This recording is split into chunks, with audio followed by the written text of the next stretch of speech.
Hello guys, welcome to my vlog. और आज हम जाना है महादेव के दर्शन करने और आपको भी कराएंगे। तो वीडियो में लास्ट तक बने रहें क्योंकि वो हमारे यहाँ का बहुत प्रसिद्ध मंदिर है। साक्षात महादेव वहाँ विराजमान है।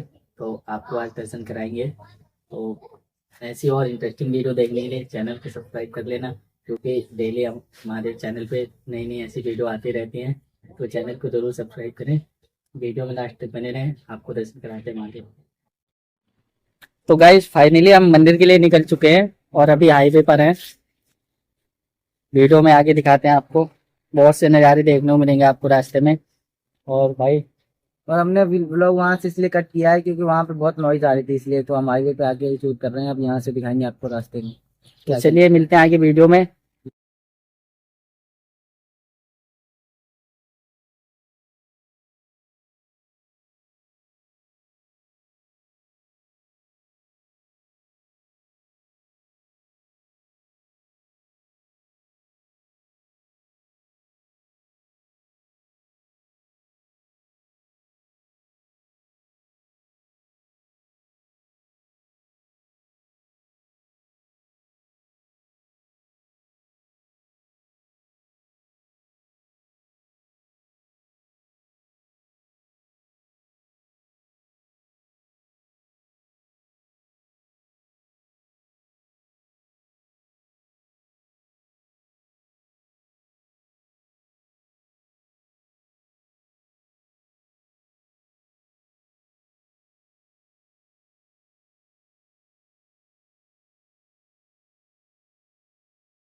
तो गाइस हम पहुंच चुके हैं मंदिर से। यहाँ से मंदिर की दूरी बस 1 किलोमीटर दूर है और मेरा भाई बता रहा होता है कि वहां पर एक वाटरफॉल है, तो हम वाटरफॉल देखने के लिए निकल जाते हैं। गाइस हम जैसे आगे चलते हैं, हमको यहाँ पे एक इंटरेस्टिंग चीज दिखती है, जो कि है कि एक पेड़ पे बिजली गिरी हुई थी। और बिजली गिरने की वजह से पेड़ पूरा तबाह हो चुका था। आप देख ही सकते हैं वीडियो में। पेड़ में बुरी तरह से आग लग चुकी थी और जल के राख हो चुका था पूरा पेड़। और बहुत ज्यादा धूप होने के कारण वापस से हम सोचते हैं कि आगे चल के आपको कुछ और चीज दिखाते हैं। तो हम वापस से अपनी बाइक की तरफ जाने लगते हैं, जहाँ पे हमने बाइक खड़ी करी हुई थी। और भाई बीच में बोलता है कि बहुत से सवाल आते हैं दिमाग में कि आखिर ऐसे कैसे गिरी इस पेड़ पे बिजली। ये सोचते हुए हम फाइनली बाइक की तरफ बढ़ रहे होते हैं और सोचते हैं कि जल्दी से महादेव के दर्शन हो जाएं। बस यही सोचते हुए हम फिर से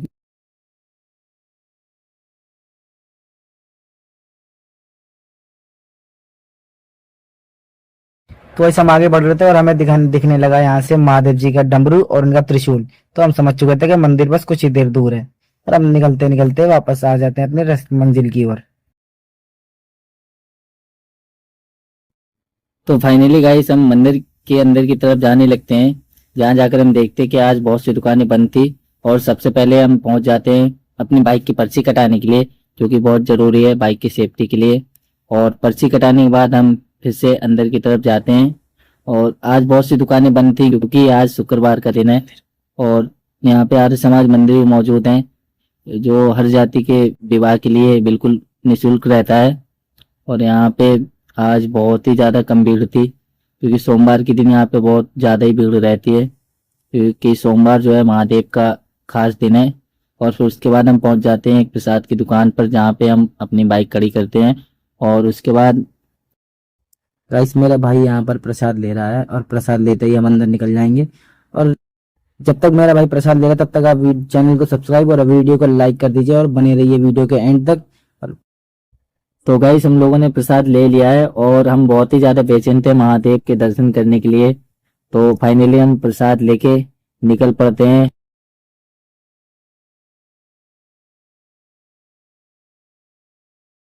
तो गाइस हम आपको सबसे पहले दिखाते हैं यहाँ पर महादेव जी की सवारी यानी कि नंदी जी। और नंदी जी का देहांत हो चुका है। यहाँ पर एक असली नंदी जी थे और ये उनकी मूर्ति स्थापित हुई है। और ये गाइस यहाँ पे हमारे नंदी महाराज, जो कि भोले बाबा की सवारी हैं, वो भी विराजमान है, जिनका देहांत हो चुका है 2022 में। क्योंकि ये बहुत पहले यहाँ पर आए हुए थे, जिनकी 3 नेत्र और 3 सिंह थे। त्रिशूलधारी नंदी महाराज बोलते हैं इनको।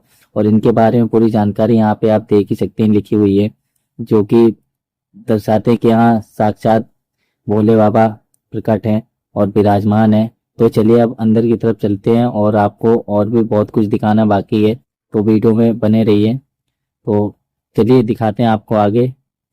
तो सबसे पहले पैर छू के हम मंदिर के अंदर एंटर कर जाते हैं, जहाँ पे वो श्री जटाशंकर धाम लिखा हुआ रहता है, जो यहाँ पे लोग फोटो वगैरह खिंचाने आते हैं। और ये हमारे बड़े बाबा भोलेनाथ जी जो कहलाते हैं, जिनकी बहुत ही बड़ी प्रतिमा यहाँ पे स्थापित है, जिनको सब बड़े बाबा बोलते हैं यहाँ पर बुंदेलखंड के अंदर। और ये बुंदेलखंड के अंदर बहुत ही प्रसिद्ध धाम है महादेव का। इसको छोटा केदारनाथ भी बोलते हैं यहाँ के लोग। और लाखों श्रद्धालु यहाँ पे हर वर्ष आते हैं और उनके पर्यटक निवास भी मौजूद हैं यहाँ पे। बाहर से जो भी पर्यटक ठहरने के लिए आते हैं। और यहाँ पहाड़ों के ऊपर भी हैंडपंप में ऐसे पानी आता है, इतना पानी तो शायद मोटर में भी नहीं आता होगा। और चलिए आगे बढ़ते हुए आपको और भी चीज़ें दिखाते हैं। और गाइस आप यहाँ पे जब भी आए तो वानर सेना से सावधान रहें, क्योंकि ये आपका सामान झपट सकते हैं और छीन के भाग सकते हैं। तो आप देख ही सकते हैं कि मेरे साथ क्या हुआ। मैंने प्रसाद लिया था जो वो वानर सेना ने ले लिया है, और एक भाषा में कहें तो उन्होंने महादेव को ही वो समर्पित कर दिया प्रसाद। तो कोई बात नहीं, प्रसाद तो हम दोबारा ले लेंगे। पर अच्छा लगता है इनको देख के, ये जो जीव हैं, जो भी वानर सेना है, इनको देख के काफ़ी अच्छा लगता है हमें, क्योंकि इनके लिए खाने के लिए यहीं से बहुत सी चीज़ें श्रद्धालु दान करके जाते हैं। इनके खाने की बहुत सी चीज़ें यहाँ पे जो भी श्रद्धालु आते हैं चढ़ाते हैं चढ़ावा, उसी में से इनके खाने के लिए सामान आता है खाने का। और सामने आप देख ही सकते हैं कि बहुत सी चीज़ें ऐसी हैं जो यहाँ पे जिनको देखकर दिल करता है कि यहाँ से कभी ना जाया जाए और यहीं पर रहा जाए। बाकी आगे आपको वीडियो में बाइक बताएंगे कि क्या क्या चीज़ें यहाँ पे मौजूद हैं। और आप गाइस देख ही सकते हैं कि यहाँ पर एक पत्थर पर गणपति जी की कितनी प्यारी मूर्ति बनाई हुई है, जो कि देखने में काफ़ी आकर्षित लगती है। और ये कोई मामूली बात नहीं है पत्थर को मूर्ति की शेप में डिजाइन करना या मूर्ति का शेप देना, क्योंकि ये बहुत ही कलाकारी का काम है। और आगे ऊपर चलते हुए हम आपको और भी चीज़ें दिखाएंगे, क्योंकि यहाँ बहुत ही ऊपर महादेव जो है हमारे विराजमान है। क्योंकि जो हमारे महादेव हैं वो हर जगह ही ऊपर विराजमान है, क्योंकि वो सबसे ऊपर हैं तो ऊपर ही विराजमान रहते हैं हमेशा। गाइस यहाँ पर देखिए कितनी भीड़ हो रखी है, और ज़्यादा भीड़ तो नहीं है वैसे। अब हम ऊपर जा रहे हैं, देखते हैं। यहाँ पर थोड़ा अजीब टाइप का लग रहा है, क्योंकि ये बंदर हमें देख के भाग रहे हैं। और यहाँ पे बहुत ही प्यारी प्यारी पेंटिंग जो है कि हाथों से ही बनाई गई है, आप देख ही सकते हैं। बिल्कुल गाइस ये देख सकते हैं, ये पहला कुंड है जो सूखा हुआ है, यहाँ पे पानी बंद है। और इसके बाद अभी आपको दिखाते हैं, ये देखिए पत्थर पे ओम की डिजाइन कितनी प्यारी बनी हुई है। तो वैसे मैं बता रहा हूँ कि यहाँ पे पेंटिंग बहुत प्यारी प्यारी बनाई हुई है। और ये है दूसरा कुंड जहाँ पे लोग नहाते हैं। ये अभी भी कुछ लोग नहा ही रहे होते हैं। यहाँ पे देखते हैं कि पूरा कितना सन्नाटा लग रहा है देखने में। और यहाँ पे गर्मी भी बहुत है, क्योंकि हम पहाड़ के बहुत ऊपर हैं। और देख सकते हैं आप लोग, नज़ारे देख सकते हैं आप, कितना प्यारा लग रहा है यहाँ से देखने में।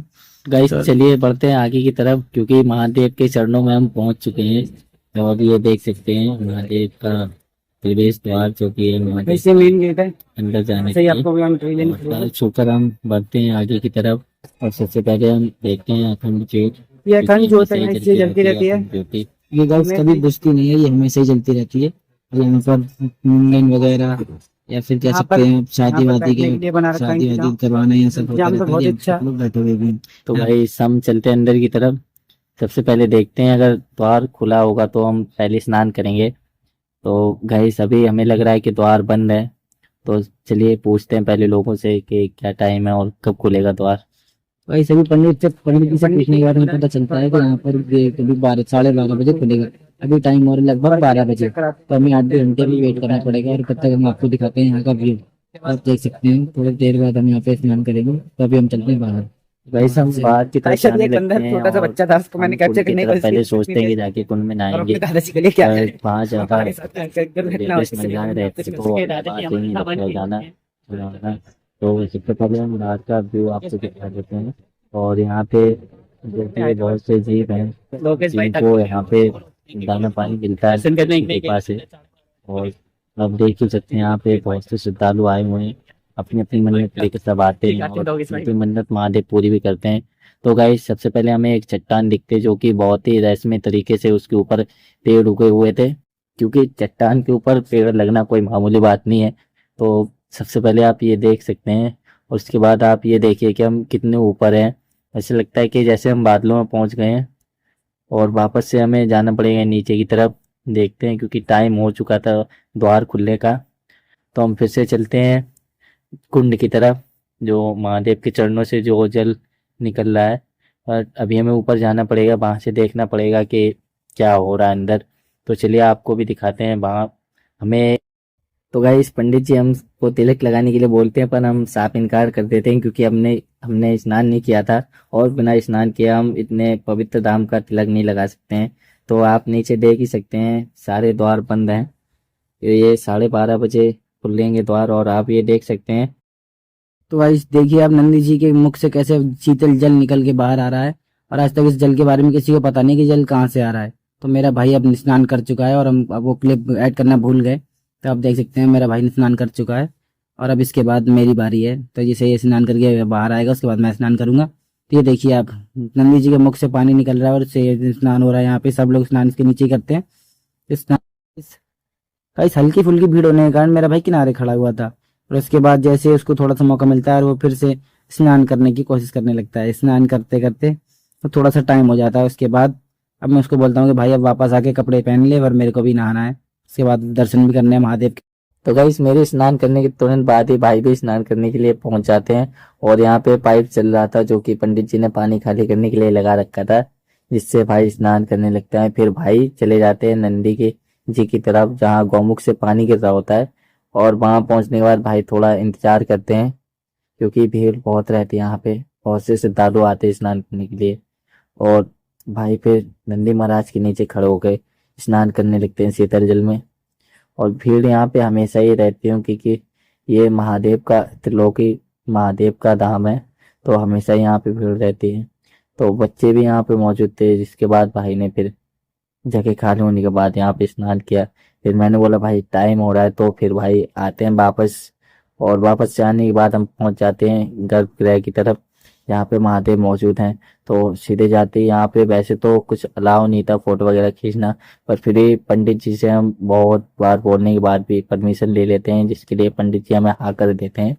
और पंडित जी से पूछने के बाद परमिशन लेने के बाद हम पहुंच जाते हैं गर्भगृह में जहाँ हमारे महादेव साक्षात विराजमान हैं। और चलिए हम आपको पंडित जी से मिलाते हैं। जो हमारे पंडित जी हैं यहाँ जटाशंकर धाम के महाराज जी हैं, जो वो यहाँ पे कुछ आपको बताएंगे सिद्ध महादेव धाम के बारे में, जटाशंकर धाम के बारे में। तो चलिए एक छोटी सी मुलाकात कराते हैं आपको पंडित जी से। तो देखिए पंडित जी यहाँ पे क्या क्या बताते हैं।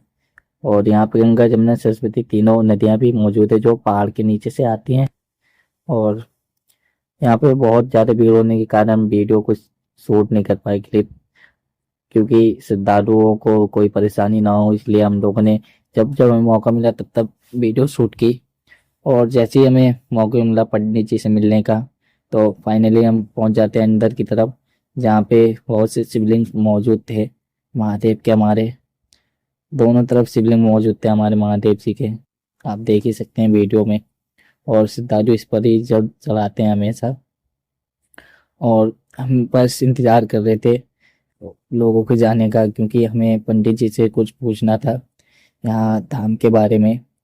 और वैसे यहाँ पे साफ साफ लिखा हुआ था कि यहाँ पर फोटो वगैरह खींचना मना है, पर पंडित जी से हमने बहुत रिक्वेस्ट की थी। और आप देख ही सकते हैं कि किस तरह से यहाँ पे हमारे महादेव जो हैं विराजमान है। तो सबसे पहले मैंने पंडित जी के पैर छुए और पंडित जी से यहाँ कुछ जानकारी लेनी थी हमें। तो पंडित जी यहाँ पे बताते हैं कि ये जो हमारे महादेव हैं वो यहाँ साक्षात विराजमान है सदियों से।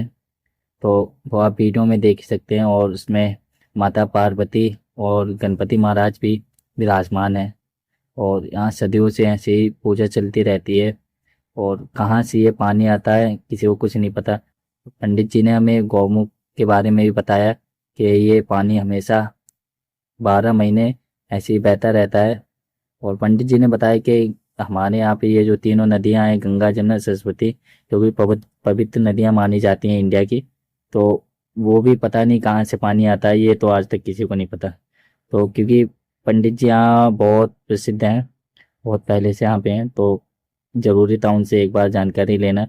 और बाकी हम आगे की तरफ बढ़ते हैं, आपको दिखाते हैं, जो कि अंदर यहाँ पे एक गुफा भी मौजूद है छोटी सी। तो चलिए आपको गुफा का नज़ारे दिखाते हैं, अंदर क्या क्या मौजूद है। तो गुफा में मौजूद है यहाँ पे हमारे नंदी महाराज और शिवलिंग और ब्रह्मा जी की एक मूर्ति। तो आगे भी और भी चीज़ें थी, क्योंकि यहाँ पे शिवलिंग तो बहुत से मौजूद थे, और आगे हमारी शेरवाली माता भी विराजमान थी, और आगे बहुत से शिवलिंग रखे हुए थे।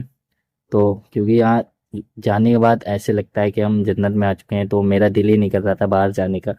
उसके बाद हम फाइनली बाहर की तरफ चलते हैं, और बाहर की तरफ एक जो चीज़ हमने गौर की वो ये कि यहाँ एक चट्टान के बीच से बहुत ही तेज़ी से पानी निकल रहा था।